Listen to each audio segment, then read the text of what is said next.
موصل کے ایک تاریک محل میں قیمتی ہیروں اور جواہرات کی چمک ولیمز کی آنکھوں کو خیرہ کر دیتی ہے۔ یہ چمک صرف دولت کی نہیں بلکہ خطرناک سازش کی علامت ہے۔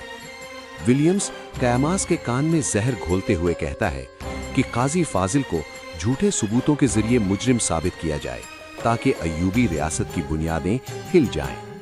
قیاماز لمحہ بھر سوچ کر لالچ میں آ کر ہاں کر دیتا ہے۔ اسی دوران شوبک قلعے میں گوک بورو اور اس کے ساتھی قلعے کے دفاع کی منصوبہ بندی کر رہے ہوتے ہیں۔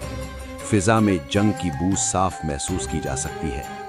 موصل میں اچانک خبر آتی ہے، سلطان صلاح الدین محل کے باہر پہنچ چکے ہیں۔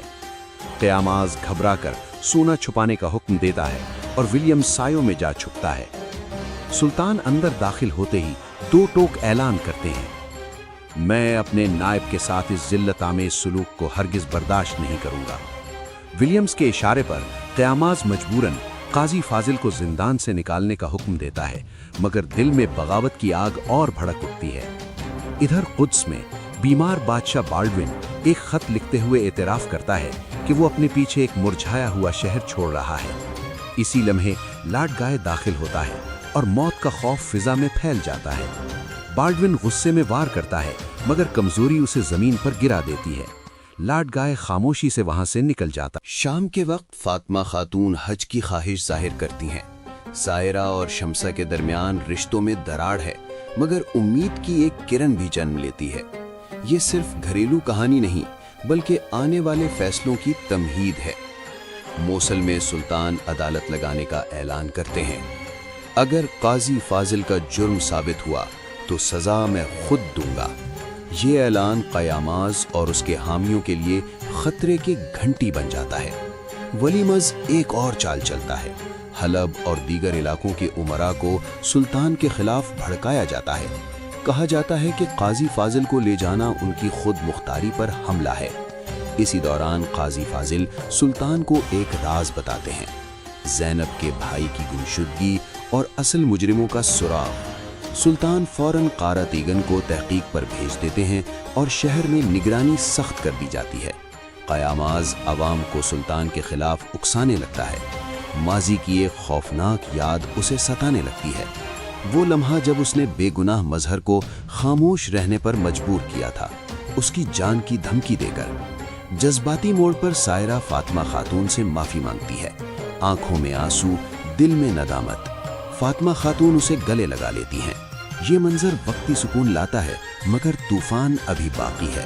قاضی فاضل سلطان کے سامنے اپنے دل کا حال بیان کرتے ہیں۔ زینب کے لیے محبت، زینب کی آنکھوں میں غصہ ہے، برسوں کا انتظار ہے۔ سلطان وعدہ کرتے ہیں، تمہارے بھائی کو انصاف ضرور ملے گا۔ شوبک میں جنگ کے بادل گہرے ہو جاتے ہیں۔ بیلن دھمکی دیتا ہے، مذاکرات کے پردے میں دباؤ ڈالتا ہے۔ قیاماز اندر ہی اندر ولیمز کے ساتھ خوشیاں منا رہا ہوتا ہے۔ موصل کی گلیوں میں فساد بھڑک اٹھتا ہے۔ سلطان خود ایک سرائے میں داخل ہو کر جھگڑا ختم کرتے ہیں اور ولیمز کو سب کے سامنے بے نقاب کر دیتے ہیں۔ ولیمز امن کی بات کرتا ہے مگر سلطان کا جواب تاریخ بن جاتا ہے، ہم حضرت عیسیٰ کا احترام کرتے ہیں مگر ظلم کا ساتھ نہیں دیتے۔ قدس میں داخلہ تلوار سے نہیں انصاف سے ہوگا۔ 492 ہجری کی خون ریزی کا ذکر کر کے سلطان ولیمز کو لاجواب کر دیتے ہیں۔ ولیمز شکست کھا کر فرار ہو جاتا ہے۔ آخرکار بیلن ایک پیشکش لے آتا ہے، امن کے بدلے قاضی فاضل کی بے گناہی اور مظہر کی حوالگی۔ اسی رات سلطان خواب میں موتا کے 4 عظیم کمانڈرز کو دیکھتے ہیں، زید بن حارثہ، جعفر بن ابی طالب، عبداللہ بن رواحہ اور خالد بن ولید رضی اللہ۔ پیغام واضح ہے، توحید کا پرچم اب آگے بڑھنا چاہتا ہے۔